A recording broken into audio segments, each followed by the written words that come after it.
it real, yeah. Keep it real. Let's get real, yeah. Keep it real. Keep it real. That's the deal. Let's get real, yeah. Keep it real. Welcome, one and all to another edition of the Let's Get Real podcast. We do this pretty regularly, almost every week. Hopefully you've enjoyed what we've been doing, and we're going to continue to bring here Mike Lubitz, joined by Conrad Cadet. What's going on, birthday boy? Not much, man. Just celebrate my birthday, man. Just happy to see another year and just grateful for my friends and family and just, trying to stay healthy. I'll give you a lot of credit. You found a way, like in the middle of this whole time, things have been different. You guys actually did have a getaway. Good for you, Mr. Birthday. Not really a getaway. It was a couple exits away, but still, it was better than, I had a lot of plans to go away this summer, but because of COVID, everything had to be put on pause. So it was good to, at least get to the beach, get a little tan, enjoy the beach, tan. Pool and whatnot. So Mr. Tan, yes, you look very tan. I look very, darker than usual. So, blacker than usual, but it's all good. So you brought it up, COVID, and I don't know if that's been our definitive theme, but we've talked about a lot of things. We've all been living in the time of COVID, right? Coronavirus, and we're not focusing on the negative. Just each week we talk about different things that people are dealing with. One big part of COVID for a lot of people is their relationships. Right. You've been in a long relationship, your girlfriend, your son, you're together, you have your family on a decade. You guys have been very respectful of COVID.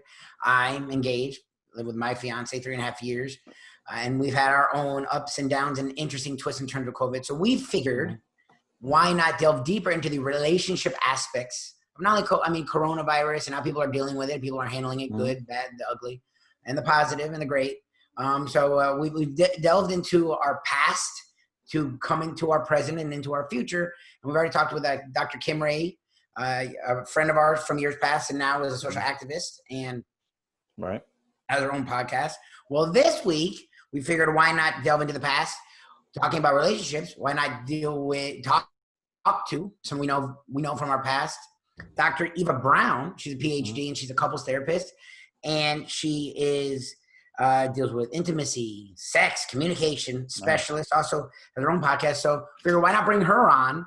Actually have an expert in dealing with couples, and talk to her about, I know she's married, a happily married woman, talk about just relationships in this time, some of the things that people can do to help with the relationships, or some of the things we've seen, some of the stuff we've dealt with, and figure we bring on Dr. Eva Brown to the Let's Get Real podcast this week and talk about COVID from the aspect of relationships. Right. But it's definitely been a struggle these last few months. Everybody's been home, so it's not like you got that break from your spouse where, you guys are going, to work or whatnot and don't see each other for half of the day. But now, like, you're seeing your spouse 24/7. So it's all the time. It's a difficulty and it's a challenge at the same time. So we'll see. We'll bring her on. So again, this is the Let's Get Real podcast. Conrad Cadet. I am Mike Lubitz. And this week we are joined by, the overarching theme of the Let's Get Real podcast, season 3 has been, I guess, life in COVID, life in coronavirus, some of the things that we've dealt with, some of the things that have been going on.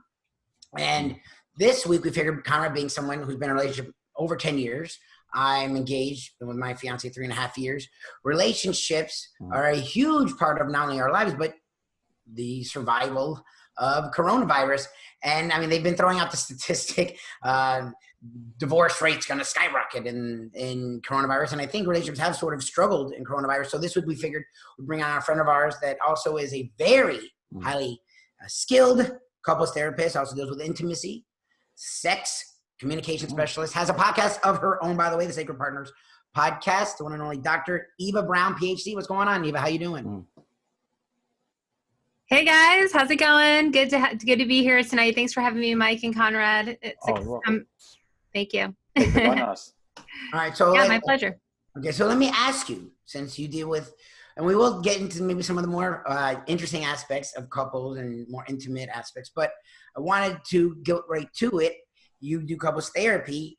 How have you found COVID to be during relationships and the couples you deal with? Have you guys? Because I know I'm in couples therapy. I'm in therapy myself, and I know my therapist has said her business has skyrocketed. How has it been for you during this time as a therapist? And then, I know you deal with all types of therapy, but you also focus on couples therapy. Yeah, the majority of my practice is couples therapy. I work with individuals too, because I'm also a trauma therapist. I'm a trauma-informed therapist. So I help people work through like lifetime trauma, acute trauma, chronic trauma from their childhood all the way on into adulthood, you know.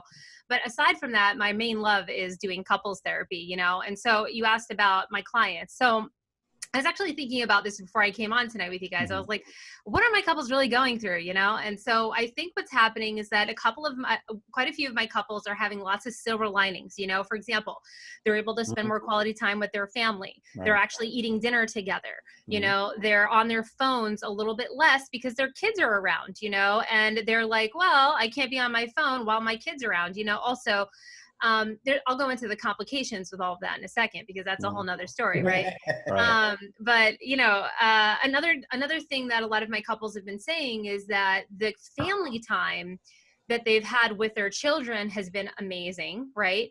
But of course, the cons to all that, even though with myself personally, like I've had some silver linings too, you know, as well as some difficulties and some challenges in my business and my relationship and so forth, you know, which we'll talk about. I'm totally cool with being transparent on the podcast. It is the real podcast, right? Isn't it? Is that what you guys call it? Yeah. So that's what we'll do. So the cons to COVID is obviously lots of stress, increased anxiety.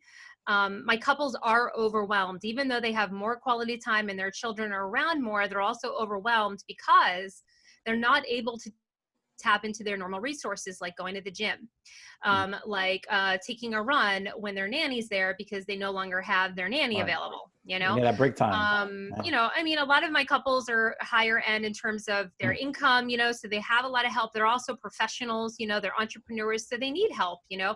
But since COVID, they haven't been able to get access to that help. So it's really all on themselves, you know, and it's a lot.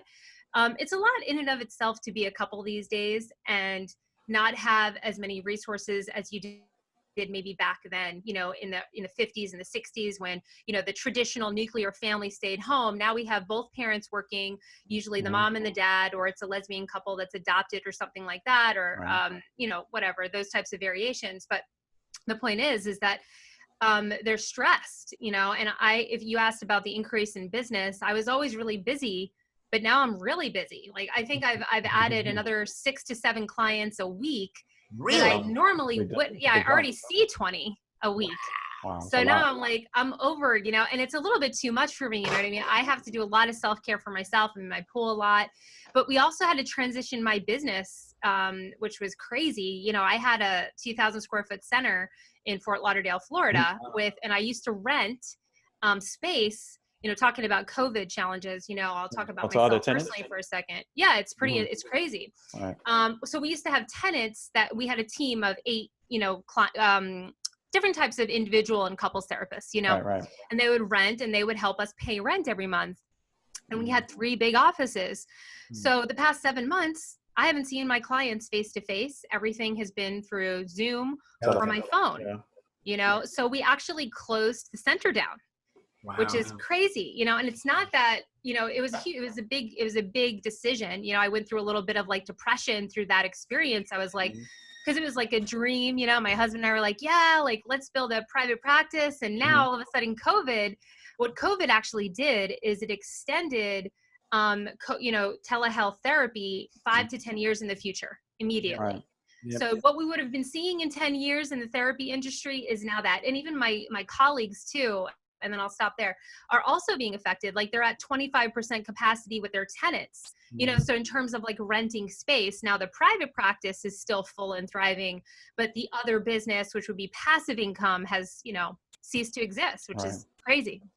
Okay, how is it? And there's so many different areas, and we're talking with Dr. Eva Brown here, a couples therapist, has her own podcast, Sacred Partners Podcast, does it all, but focuses on couples. And as someone who is in couples, I'm in personal therapy, I'm Mr. Therapy, and couples therapy, I found how it has helped us. How have you found handling therapy now as opposed to before? Has it changed the problems people are having? I know because you are in a vacuum, like it has been good for us in a lot of ways. We were spending more time together in the beginning. You know, she was home from her office. You know, I know Karen could speak to the fact that he's been spending more time with his son. Right. Her and I we were walking because she couldn't go to the gym. You know, I couldn't go to the gym, running. But you're also there. And as much as you love someone, you do need space. How is the therapy itself? You know, some of the problems people are having differentiate now between now and then.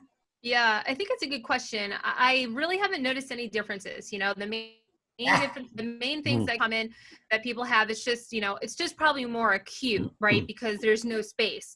They're just maybe fighting a little bit more than they normally would, you know, or they're feeling more stressed. And so sometimes when couples feel stressed, or when human beings feel stressed, we turn to our partners and we projectile vomit on them, you know, because we're having a shit day, you know.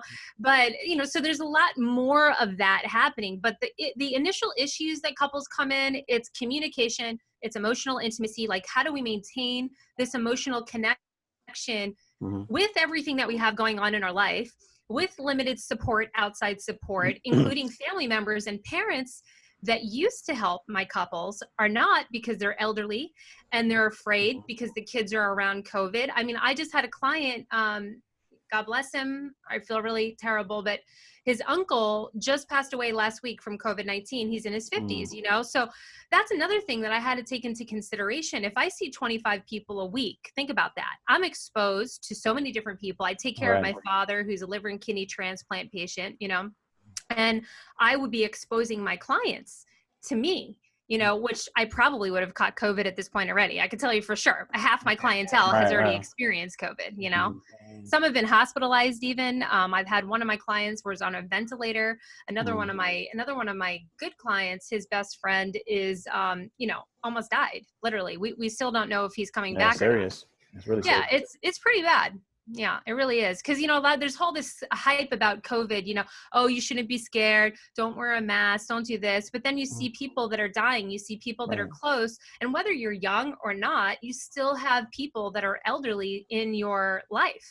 You know? Right. So you got to, you know, do what you got to do to protect them. So it's not about you at the end of the day. It's protecting everybody else around you. So. Exactly, Conrad. Yeah. And also sacred sexuality is a huge thing in my business. Men and women want to learn how to have a sacred partnership, how to build the polarity in the bedroom, because a lot of times couples are not having sex. You know, the average couple nationally has sex twice a month, right? Twice a month. That's 24 something times a year. I remember sitting in the back with when I was going through my PhD, my husband were around that range. We were like averaging 45, 50. It was like really low, you know, a year. And I was sitting in the jacuzzi with my husband, you know, 5-6 years ago now. And I'm like, babe, how often do you think we have sex, honey? And he's like, I don't know. How often do you think we're having sex? You know, I'm like, well, he's like, at least 100 times a year. And I'm like, no, I don't think that's happening, you know? Wow. And so we had to hit a reset button, you know, and a lot of my couples experience that same thing where you're so burnt out with your energy. You know, it's not necessarily just about attraction, by the way. Sometimes it is, but it's about energy. Sometimes people are just excusing themselves out of their own sex lives because they're so exhausted. Yeah.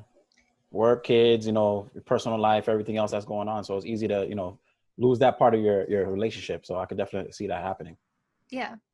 Okay, since you brought it up, and again, we're talking with Dr. Eva Brown here, the Let's Get Real podcast, Karen Cadet, Mike Lubitz. Check her out, the Sacred Partners podcast.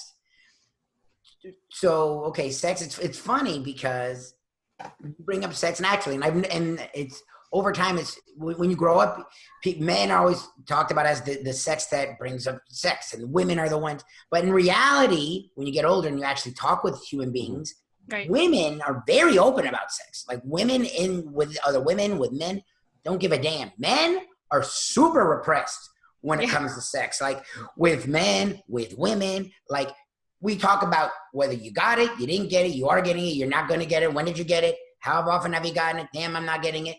And that's it.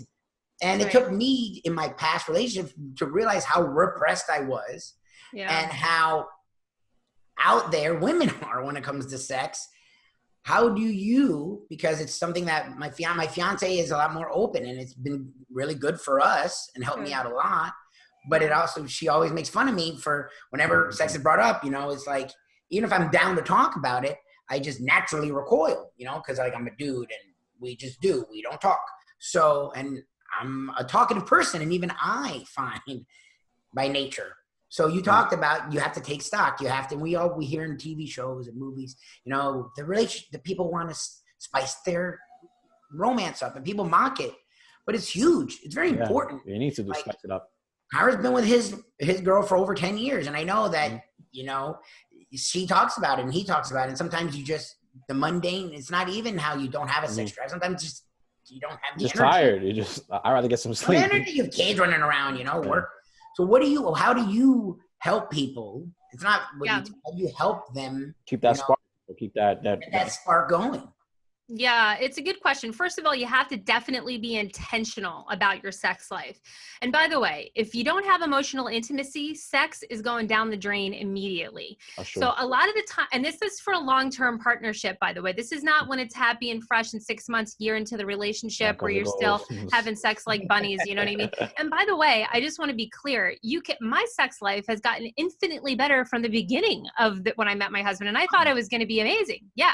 I thought it was already great, but we had to work on it though. You know what I mean, guys? Like it's not like it just comes natural.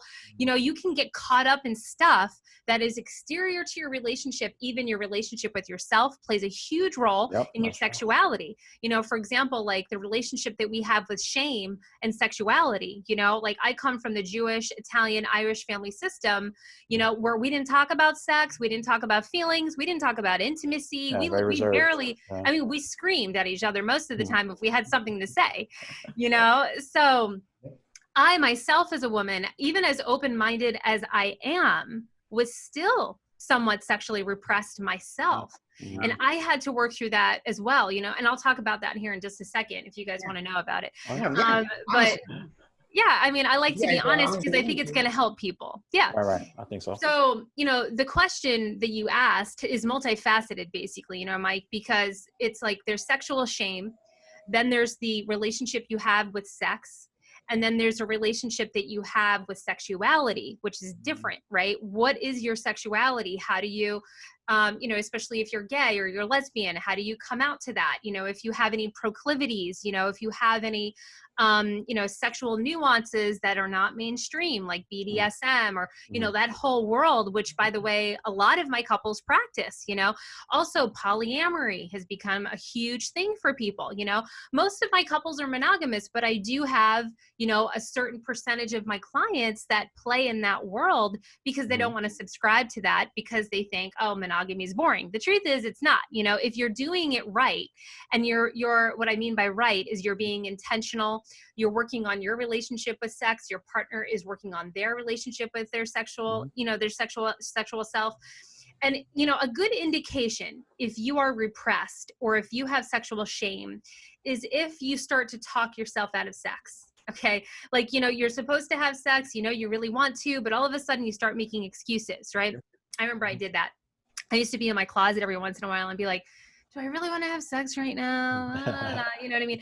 And of course, when I had sex, it was great. You know what I mean? Like when you actually make love and you engage with your partner, it's great because, you kick things up a notch and it all feels good. But 5 or 6 years ago is when I started to realize that I had to really work on my relationship with sexuality as open as I was, Mike and Conrad.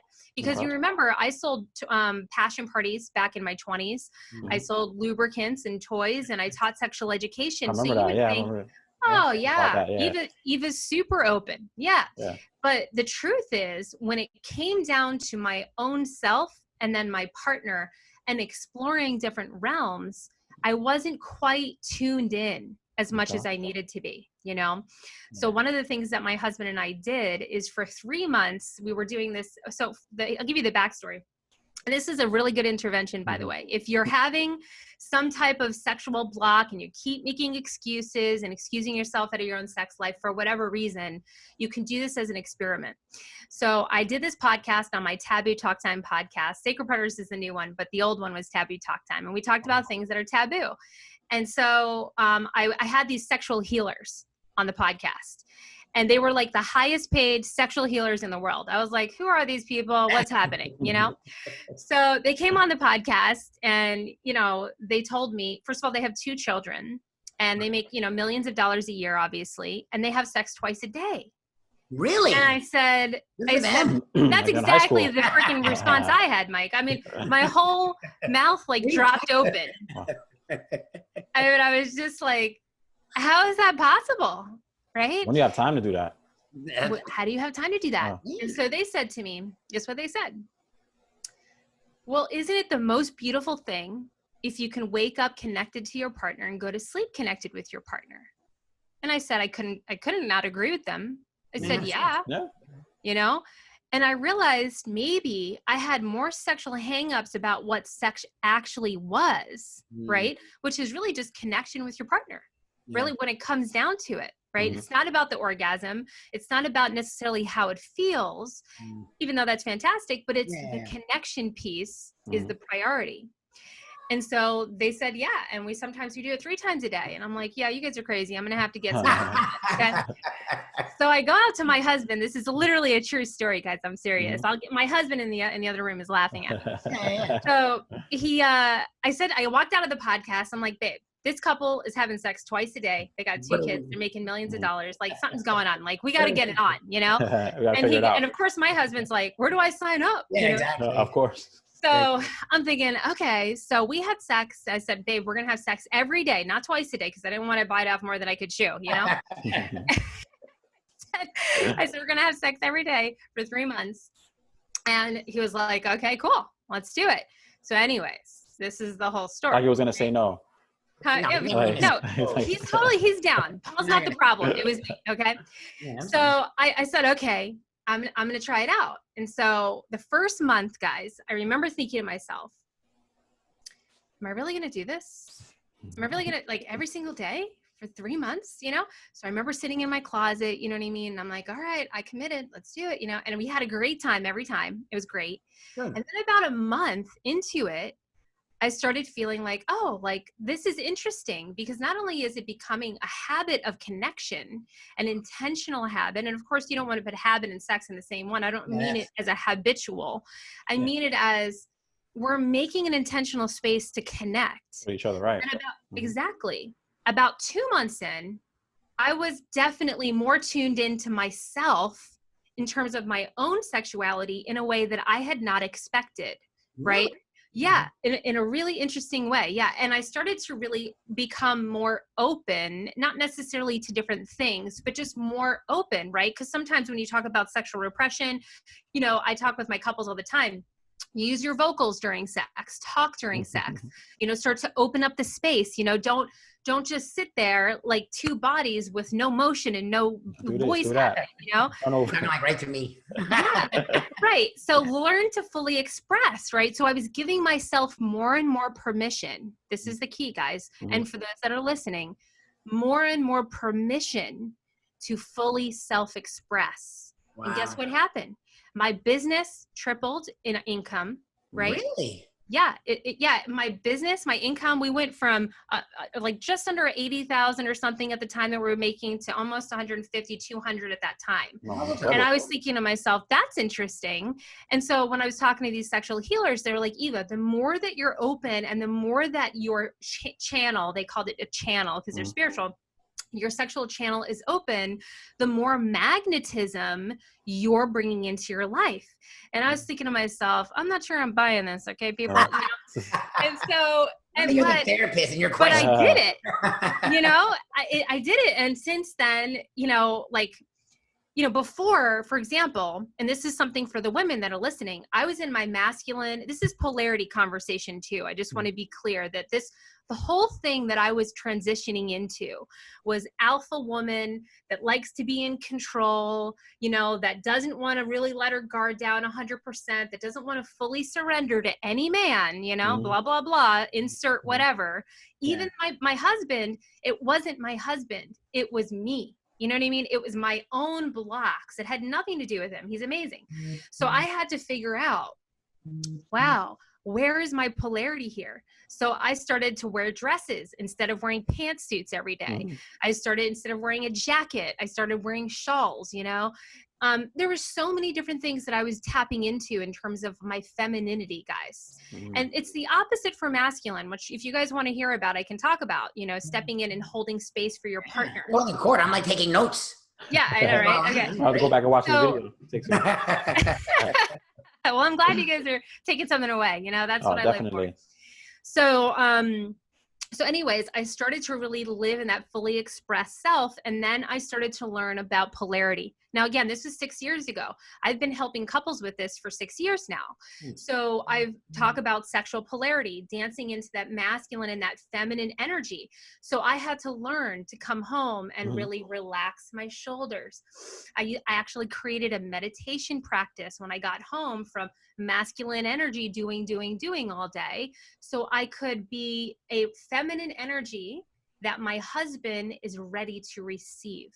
Does that make sense? Yes, No, definitely. again, it's funny you say that because you were talking about how you were type A, you know, whatever, not type A. You said No, type A is perfect way to type A, but I didn't want to put that on you as well. But you were, you know, you had to the alpha. You had to be in control.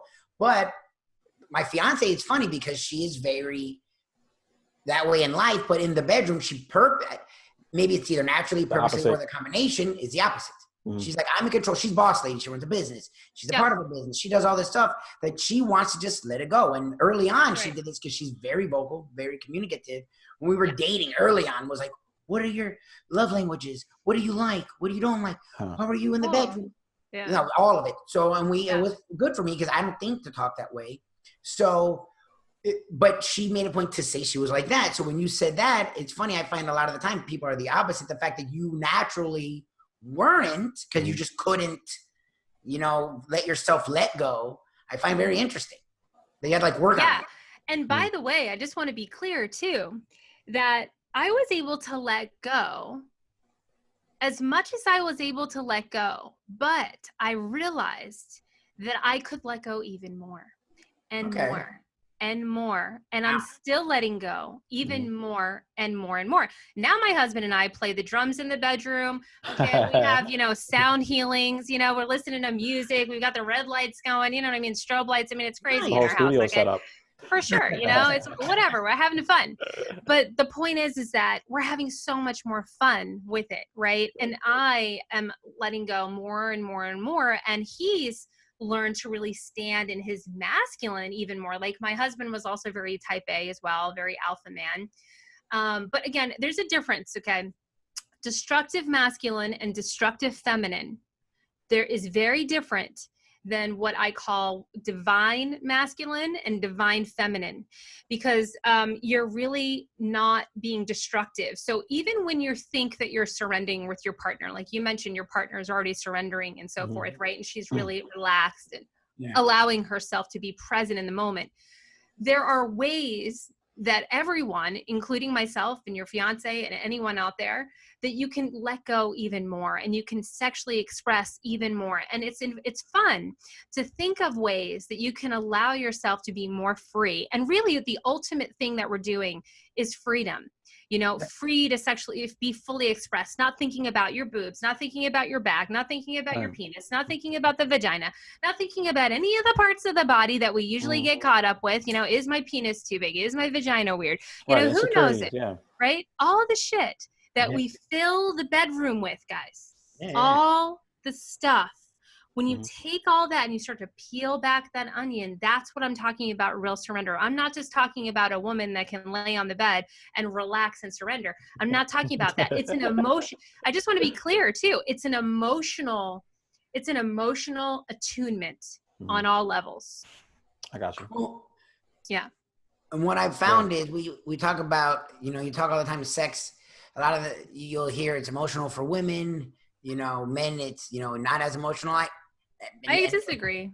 I was gonna say I'm in touch with my sensitive side. I get it. Not everyone is fine. Thank you, man. Thank you. I just had to bust your ball. Sorry. I got it. Sorry. As we know, I'm okay with it now. I am emotional. I found emotions get in the way. I have anxiety issues that I confronted, and I overthink, and I'm analytical, and that has, you know, found its way into that area, as it would most definitely. That's for sure the area that we're thinking gets in the way. How you do sex is how you do everything. Exactly. And also sex is, especially with a guy, you know, certain things work a lot better when you're not thinking, you know? So it's interesting you bring up emotions because a lot of time you'll hear emotions and guys will check out.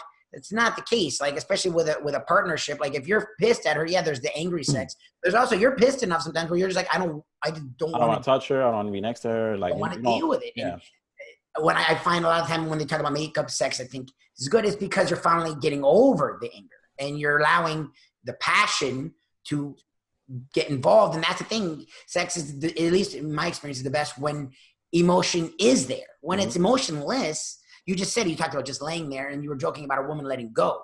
But just being there and going through the motions is the antithesis of what, at least from what I found, a successful and a really, you talk about connection. The more emotion that's involved, the more you feel the connection, at least from what I found in my life. Yeah, when I talk about sacred sexuality, for example, that is an emotional and passionately attuned physical connection and spiritual connection. It's all of them merged into one. And it takes quite a while for a couple to get there, by the way. You know, it actually takes years, if I'm honest, right? I mean, really? Quite frankly, yeah. I mean, it can take several years for a couple to do it because, and I'll tell you why, what happens outside of the bedroom is very important in a relationship. And what you guys were just talking about is communication, resentment issues, contempt, arguing, frustrations that happen in the relationship, little projections where you turn to your partner and you're like, you always do this. No, that's not how you do it. You always do this, you know, that's projections, you know, and I am very passionate, by the way, about that because that's my jam. When I work with couples, I tune all that communication and that intimacy shit up right away. Because if you don't, you ain't having good sex. That's just how it is. And by the way, research shows, I mean, you'll have good sex every once in a while, but not consistently. Right. Okay. Just to be clear. All right. You know, we're talking about consistent sex happening 4 or 5 times a week type of sex. I'm not talking about the one-off or where the stars, the moon, and the sky are freaking aligns. That night. You know what I mean? And we're like, woo, you know, we're partying and it's fun. You know, I'm talking about a consistently tuned in sexual partnership. Okay. In order to get there, you have to have communication dialed in. You have to have your emotional intimacy because this is what research shows. It shows 3 things by Dr. John and Julie Gottman, who I love. They're amazing. They're amazing mentors of mine. What's that? I've heard of the guy. My therapist talks about the Gottman method. Oh, it's fantastic. Yeah, I'm a Gottman level 2 certification, you know.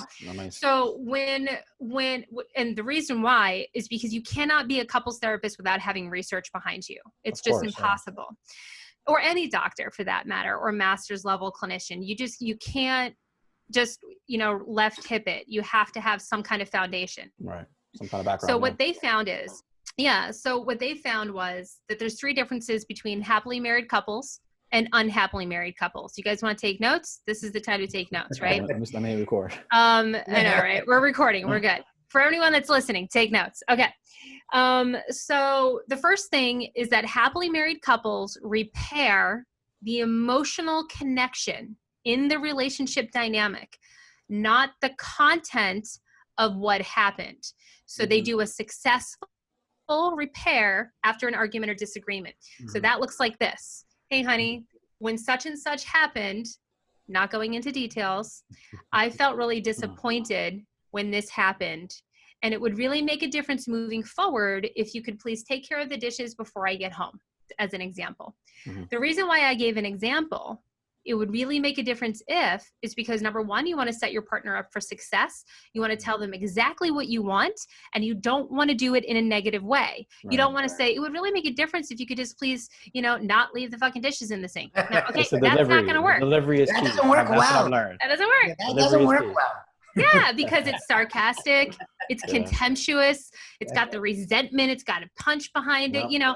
And by the way, before I go into the other 2, research by John and Julie Gottman also showed that the reason why couples divorce, because we were talking about the divorce rate earlier, is because of contempt. It's the emotion of contempt. It's actually not what people think, like a betrayal or affair or trust issues. Now, can those eventually amount to contempt? Course, 100%. But I just want to be clear that it's the emotion of contempt. Like, I just can't stand you right now. And that feeling just keeps building and building. After 20, 30 years of that, you know what I mean? Or two. It gets pretty relentless. Now, some people only can last a year like that. You know, it depends on what kind of family system you're a part of. In my family system, we put up with a lot of shit. So for me, I probably could be in a long-term marriage and put up with a lot, right? But I wouldn't do that because I'm smarter.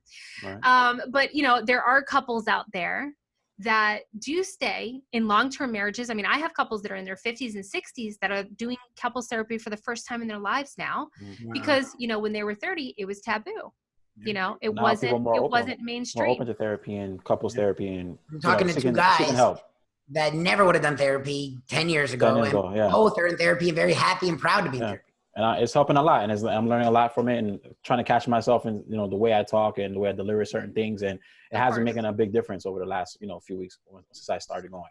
Oh, cool. If you guys want, I'll gift you guys my program. It's my online program. Oh, nice. I'll gift it to you. You guys can take it if you want, you know? Right. So the repair is number one. Number two, this is what research shows, the differences between happily married couples and unhappily married couples, just bringing it back, okay, is happily married couples are 5 times, not 4 times, not 3 times, not 2 times, not 1 time, 5 times more positively acknowledging for every one criticism. So that means if you have a very negative, complaint-oriented way of getting your needs met, that's bad. If you are trying to say something to your partner, like, I will have a request for change, but I'm just going to lay in a bunch of complaints in that. Like, well, you never do this and you never do this. And, you know, look what you did. I mean, it's still out back. You still haven't mowed the lawn, you know, I mean, come on, you know. And by the way, that's shaming. It's a shaming way of communicating, and people don't realize it. And then all of a sudden, couples are internalizing all this shame and all this tension in their bodies. And that's why sex starts to decrease. Okay. So this is the science behind it. Now, it's also cultural.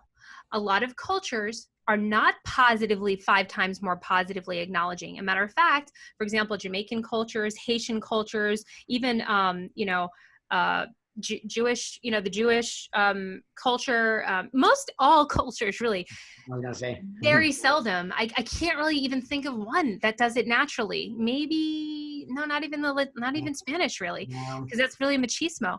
The traditional way that we have been raised, which is very minimal verbal acknowledgement. Okay. You know, like, oh, well, yeah, my dad said that he was proud of me like 1 time when I was 21, you know what I mean? Or something like that. That's like, true. Stuff like that, because men and women have been raised very differently than the millennials, than us. Right. And it's important that we have to pay attention to that detail though, because history is different than how we want to actually manage our marriages today. Right. You know what I mean? It's like the old school surviving relationship and what I call the new age thriving partnership. That's why everybody from that generation got divorced, and all their numbers are very high because they just stayed in relationships that their parents made them stay in because they got married when they were young, or they just felt bad from, you know, getting away from their partner. Or the marriages from the generation before stayed together, but they were bitter the whole time, and they raised a bunch of kids that were like, I'm not going to be that way. Stuff's hard. Let's just end it. That too. Oh yeah. And the couples that I'm working with that are in their 50s and 60s, their kids literally call me and thank me. They're like, you have no idea how much you've helped my parents. I used to not love coming to see them, but now I do, you know, because, you know, it's hard, you know, when you go visit your parents and they're just not getting along and they're bickering the whole time. They're not happy. Sometimes they're just together for the kids or for the sake of the family. So, yeah. And like, listen, I'm telling you, like, we just hit on my mission. Like, by the time I'm dead, hopefully I've made a significant enough impact on exactly what we're talking about. Stopping that old school surviving crap and moving into a thriving place, you know? That's what you guys are doing. And that's what a lot of couples are doing now. And you guys should be proud of yourselves, because the only thing it's going to bring you is more passion, more sex, more love, more appreciation, and more acknowledgement. Because by the way, it's not just the men that are destructive. Women are equally destructive. You know, I used to be able to criticize with the best of them. I could put anyone down. It's true. I mean, I had a very sharp tongue, you know, you mess with me, I'm going to kick your butt, you know? I'm Jewish. I mean, that's a combination. Exactly. On top of it. Thanks, Mike. So, you know, it's one of those things that you have to really pay attention to, because if you're going to be destructive in your relationship, and you know when you're destructive, like, you know when you do some shit and it ain't cool. Right. You can tell. Okay. So, wife is gonna be mad about this one. I've been there watching Conrad. What are you doing? What are you doing? What are you doing? And I know sometimes I know I'm not supposed to do it, but I just do it. Sometimes I just do it anyway. Conrad, you better stop that. I know. That's why I'm going to therapy. I'm trying to work on that. Yeah, and you're going to take my program too. I'm sending it to you. I will. I'll check it out. Okay, and the last one that differentiates happily married couples and unhappily married couples is accountability, okay, of your own emotional experience. It's very specific. Yeah. For example, if you turn to your partner and you say to them, you make me feel, first of all, you're in what's called victim consciousness. Yeah. You are making me feel. No one's making you feel anything. That's how you feel. And your partner said something that triggered you, but that's not their fault. Okay. It doesn't mean that it was their intention to hurt you in the way that you received it. Does that make sense? That's 100%. Right. But all the time with my couples, they turn to their partner. Well, you're making me feel inadequate. Yep. Okay. Seriously? Okay. Let's go back to when you were a kid, when you were bullied. Let's go back to way before you met your partner. Because, by the way, if you guys don't know your triggers, your own emotional triggers, and I'll go over mine in a second. You guys can say yours, because if you know them, you should say, because people need to hear, you know, men and women be able to communicate about their triggers and be able to say, hey, I know what my triggers are. So then you can communicate it successfully to your partner. Yeah. For example, I grew up in a Jewish, Italian, Irish house, like I told you, right? Yeah. So in my house at dinner time, everyone talked over each other. Everyone interrupted each other. Like, literally, they would ask you a question, and mid-sentence, you would be interrupted in my family. Okay? So you can imagine how that worked out in our relationship. When I met Paula and I, we were interrupting each other left and right. You know what I mean? I'm like, oh, sorry. Go ahead and finish what you're going to say. My bad, honey. You know? And, you know, you really have to think, how are your family dynamics, the way you grew up, what happened to you, what kind of traumas you had, even if they're small little traumas. It doesn't have to be rape. It doesn't have to be something crazy that happened to you. It could just be, as you know, your partner, you didn't feel listened to. Yeah. Or you didn't feel acknowledged, or you didn't feel seen as a kid. Does that make sense? Right. You know, so for me, I had a trigger of not feeling heard, as you can imagine. Yeah. Right. So at the beginning of my relationship, I would turn to Paul and be like, you're not listening to me. You're not paying attention to me. You're blah, blah, blah, blah, blah. Right. And Paul's like, babe, I am listening. I'm pretty sure I'm listening, you know? And I'm like, no, you're not listening. And so that was way 12 years ago. You know, we've been together for a long time now, but now it looks like this in our relationship. And this is what I teach my couples. Babe, my not feeling heard trigger is coming up again. Would you mind doing some active listening for me? And guess what happens? Instead of making your partner feel to blame and attacking them and criticizing them and making them feel like they did something wrong, right? You're saying, hey, I'm having this problem. Can you please help me out? And you're teaming up with your partner. It's an entirely different way of thinking about things. Right. That makes sense? Yeah. It's literally the things that we've been working on. I grew up in a home. It was the opposite with the interrupting. I didn't take it as a bad thing, because I grew up in a home where we all just yelled all the time. So that's just normal. And I know it's not, and I know it's not right. But early on, she hated it, which she should. Sure. And she would say to her, it was a sign of disrespect. And it was that I wasn't listening. Now, I would hear everything she was saying. I was totally respecting her in my mind. But of course, it's a sign of disrespect. If you want to hear what someone has to say, you got to listen. You have two ears, one mouth, as they say. Listen. But my background dictated it differently. You know, one of my triggers is sort of abandonment. And the funny thing that we've dealt with is she is Latin and she's very passionate. And growing up, her mom had this thing where whenever her dad and her mom would fight, she would well, we're getting a divorce. And it was you've been married 15 years, you have 2 kids. You're you're not getting, it doesn't work over a fight over the car, you know, driving the car. Yeah, she would threaten. That was the thing. So my fiance picked that up. Yeah. And I, being divorced and having an ex-wife who literally, we're married 2 years. She wasn't happy. She had contempt. and she didn't want to work on it, and that was it. My ex before that just left. So I had a thing about like abandonment. Yeah. we're gonna leave eventually. You all leave. That's what you do. You were happy, and That's then you right. leave. So Shirley would then do that. Like every time we get into a fight, she would like, Yeah, she would and say I told that. her about it, and it was just natural. And she didn't do it on purpose, and she hated that she did it. Mhm. But Of it's course. a trigger of mine, and it's something we've had to work on. And in couples therapy, we both have, I've worked on not interrupting. I've worked on listening. She'll Good. say, and she's gotten way better at the threatening. And it's interesting when you point out the trigger and you have someone, like everyone who's listening, Dr. Eva Brown keeps talking about those who are listening. I'm telling you, listen to her. Everything she's saying is literally what we pay money each right on the week money to hear from our therapist, and it is working. Our communication is so much better, and everything has flourished from that. So it's interesting once you put a name on your trigger and actually diagnose it. Isn't that interesting? Yeah. Mhm. But it helps to work on it and sort of improve things. Right. Just make it better. Yeah. 100%. Conrad, what are your triggers? Any I ones you got a top on? I have a few. One I would say is, I would say when I was younger, like the way my family is from Haiti.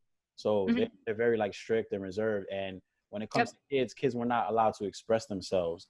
And I felt like as I got older, I started to notice that about myself. I never, like in certain settings, I would never express my feelings or make it known like what I need out of the, certain situations. So I've been noticing that a lot lately, and I'm trying to start to speak out more and just, speak up for what I believe is right, and just not like hold my tongue anymore. Like I'm a grown man, I have a son, and I have to set the right example for them. And just because they're a kid, you have to listen to what they're saying. You can't just bypass, oh, they're just a kid, and let me not listen to what they're saying. But like me, I make it a habit to listen to my son, to what his feelings, and because my family, they never really did that. Coming from the islands, you're supposed to be tough. Everybody, put your feelings, to the back burner. Feelings don't matter. You always got to be tough. And I'm trying to, teach my son to be, express yourself. If something is not right, say something about it, and just don't sweep it under the rug. Like, stand up for something. So I just try to be different. Try to break that generational curse. Yeah. So it's nice that you're creating a multi-generational change for your child, you know what I mean? And really you're really changing a big systemic thing that goes on in, Haitian, Jamaican, island cultures, really, to be honest, it happens with a lot of my couples, and it's not necessarily cultural because, other people, German, like I talked to before, I mean, most of us are repressed, honestly, emotionally. Most of us have what's called the sexual bluff, like Mike, you were talking about earlier. How men talk about how often they do it and so forth, but it's really about the quality of the sex that you're having, not necessarily the quantity, even though quantity is also important to some extent. But, I don't think really they're thinking about it like that, because a lot of times, the porn industry, and the way that men have been acculturated to sex is very physical, very tactile, very, wham, bam, thank you, ma'am type of thing. And there's not a lot of emotional expression that goes into it. And I think that's for men across the board, but definitely there's a lot more cultures that subscribe to that type of mentality with sex. And so one of the things that I have as an intervention for men and for women, and so I'll share it with you guys, is think about your trigger. If you really want to bring, like, remember we talked about earlier how it's about really learning to really fully express, right, during sex. Yes. For example, when you're making love to your partner, for you, Mike, this is just an example, okay? When you're making love to your partner, and especially about the time you're about to ejaculate or you're about to have an orgasm or something like that, and the same can be done for your partner. It's called orgasmic manifestation, okay? It's a spiritual term, but it actually does work, and it helps to ground you in, because you're in a physical exchange. And by the way, this is researched, okay? If you tell your partner in the middle of her orgasm, for example, if you tell your partner you're a horrible woman, you take too long to orgasm, or you give her some type of criticism, that will stay in her mind for the rest of her life, because it's imprinted, because her body is fully open like a flower. Think about it like that. When you're closed, you can say whatever you want to someone, but their sexual aura is closed. So you can also use it for the opposite in a good way, because you don't want to be doing negative things like that in the bedroom, but men and women do that all the time. Oh, you take too long to have an orgasm, or, oh my God, you know, how long is it going to take? You know what I mean? All these complaints during sex, it actually hurts the ego and the psyche so much more than you realize, because your sexual aura is open. Okay? However, you can use it for the benefit. So for example, if you have a trigger of feeling abandoned, right? You can say in the middle of sex, you can say in your mind, especially when you're about to orgasm. I know it sounds a little weird, but just go with me. Okay. You can say, she loves me and she's staying with me forever, or she loves me and she's not leaving me. She loves me and she's going to be there for me always. Right. And you're really tapping in and you're grounding into that energy. You can say it in your head. You don't have to say it out loud and be weird about it, you know, but you know, you can also ask your partner. You can ask your partner too. What are you mumbling over there? You love me. You really love me. It's so great. But you can have your partner, and I'll give you an intervention that my husband and I did. You can have your partner say, I love you more than anything, and I'm here to stay with you while you're engaged in sexual intercourse. Okay. So for example, I was a woman that didn't really feel safe to be in her full power. Right. And, you know, I always held back, always reserved myself a little bit more, even though people think I'm outgoing and stuff like that. I had this like little bit of like this repression in terms of staying in my own power and just being in that space. So my husband, for 3 or 4 months, we did this intervention that every time, you know, an orgasm was happening, or my body would be, you know, fully open, he would say, "You're safe to stand in your power, Eva. You're safe to stand in your power, Eva. You're safe to stand in your power." And he helped me. And that's what I mean by sacred partners. It's more than just sex. You know, it's a spiritual journey, and it's a growth journey if you allow sex to be a growth journey. Does that make sense? It makes perfect. So for you, Conrad, it could be for you, Conrad, it could be allow myself to fully express. And you'll be surprised when you tell your mind that, you're going to be opening up even more. You know, you might stand in your masculine a little bit more with your woman, you know what I mean? Right. And then she might be like, wow, I kind of like that, you know? So keep an open mind, but use your triggers as a growth tool. Use your growth triggers in the opposite and have your partner help you. And you can even tell your partner, Conrad, it could be something like, just as an example, because people are listening right now, and I promise you, they have the same things going on. Okay. You could even tell your partner, "Hey, honey, when I'm in that space, you know, tell me that I'm safe to fully express. Tell me that you want me to fully express," you know? And then guess what? The more she says that, the more you start to do it. And then 6 months down the road, you're doing and saying things and feeling things that you would have never allowed yourself to feel, because it's a safety mechanism, guys. It's a safety mechanism, and it's a defense mechanism that's built into the subconscious mind. And it goes through in every aspect of our lives. It's not just, you know, when we're talking to our son or talking to our wife. It happens during sexuality, and sexuality is the best time to reprogram yourself, because you're actually in a state of hypnosis. Did you guys know that? I did not realize that. Really? Yeah, you're in a state of hypnosis, which means when my husband said, "Eva, you're safe to stand in your power," there is nothing that can block or resist that in my mind or in my body, because my body and mind is fully open. My spiritual aura is open. So and you can't do two things at once when you're in hypnosis. Okay. When you're having an orgasm, think about it. When you're having an orgasm, are there any thoughts that are going through your mind in those 10 seconds or 15 seconds? No. If you're having multiple orgasms a minute, okay? Like for women that experience multiple orgasms, you can't think of anything else. Your mind cannot resist it when you're having an orgasm. So that's the perfect time to reprogram your mind, and you can have your partner team up with you and help you with it. Oh, that's amazing. Well, we don't want you giving away all the secrets for free. So I've got plenty, don't worry. Eva Brown, she does host her own podcast, so you need to listen, check it out. Sacred Partners Podcast. Follow her on Instagram for sure at Sacred Partners. Also, she's on Facebook as well, Dr. Eva Brown. If people want to check out the podcast, because we were talking about our podcast, but I feel like you do something like this, something near it. How can they find your podcast and start subscribing and getting involved with what you're doing there? Yeah, well, the best thing to do is find me on Instagram, find me on Facebook first, you know, because I want to connect with you. Number two, our Sacred Partners podcast is a new podcast, and we're actually launching September 1st. The podcast that's out for viewing now is called Taboo Talk Time Podcast. But to be honest with you guys, I'm retiring that podcast and we're just moving to Sacred Partners. We did a complete rebrand in the past month. And we're actually serving couples worldwide now, not just in Florida. Wow, that's amazing. Expanding. Well, we really appreciate you coming on. This has been Dr. Eva Brown. She is amazing. I'm telling you, as someone who is Thank you for your time. paying for therapy, I'm too kind. She literally hit all the bases. Yeah. I should have just talked to her first. But I'm set. But if you are, you aren't. Dr. Eva Brown can definitely help you out. Thank you so much, Eva. We really appreciate it. And we may have to circle back around and have you on. I'm gonna try some of those tricks tonight, maybe. Hopefully. Yeah, baby. Go for it, Conrad.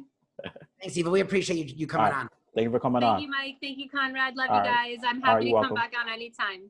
I love you back. Be safe. Thank you. Take care. Thank you. Bye, guys. All right. Bye-bye. And I think she covered everything. So go try it. Try it out tonight and see what happens. See how it works. I wasn't trying to throw you under the bus. I just know you haven't hit it. I don't hit it. But growing up, I always thought therapy is the kind of thing, not even just sex. It's funny. We went into sex and we just stayed there. But just in general, therapy is something I always thought, come on, therapy? Like, who goes Yeah, as growing up in our time, like, it was a different time. Like, I don't know, be manly, you weren't supposed to tap into your feelings. But now I feel like it's a different generation, different times. People are more open about their feelings and talking to people about getting help. People are more open, and also people understand more that, like, it doesn't make you more of a man to be repressed. It makes you someone that's going to have a lot of failed relationships, and you're going to be bitter. Right. You're just going to go in a circle. I feel like it's helping me a lot, helping me just realize, how you talk to yourself and the way you think and how it affects the things around you and your relationship. So it's good. It's a good thing to check out therapy because it can help you guide you in the right direction. Dr. Eva Brown was great. So I would definitely vouch for her. But if not her, I've talked about this to a lot of people, but I feel like everyone should be in therapy. And I'm not trying, I don't get paid by therapists.